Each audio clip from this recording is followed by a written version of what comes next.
అంటున్నాడు, నేను మీకోసం ప్లాన్ చేశాను, ఆ ప్లాన్ మంచిదే.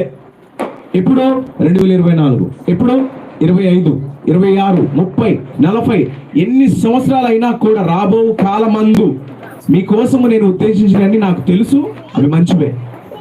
ఆమె ఇక్కడ ఉన్న వాళ్ళు ఎవరైనా గ్యారంటీ ఇవ్వగలరా? ఇవాళ మనం 2024కి ఎంటర్ అయ్యాము. సోమవారం, ఆదివారం అయిపోయింది, సోమవారం ఎర్లీ మార్నింగ్ లో మనం ఉన్నాం. ఎవరైనా గ్యారంటీ ఇవ్వగలరా మంగళవారం ఏం జరుగుతుందో మన జీవితంలో? పోనీ మంగళవారం దాకొద్దు, ఇంకొక 4 గంటల్లో ఏం జరుగుతుందో చెప్పగలరా? ఒక్క క్షణం చాలంట మనము కన్ను మూయడానికి. ఆమె మనం ఇట్లా రోడ్డు మీదకి వెళ్ళగానే ఏదైనా వచ్చి గుద్దేసిందంటే చనిపోతాం. చనిపోకుండా కాపాడుతున్న దేవుడు, కునుకక నిద్రిస్తున్న దేవుడు యెహోవా దేవుడు. హల్లెలూయా. యేసుక్రీస్తు వారు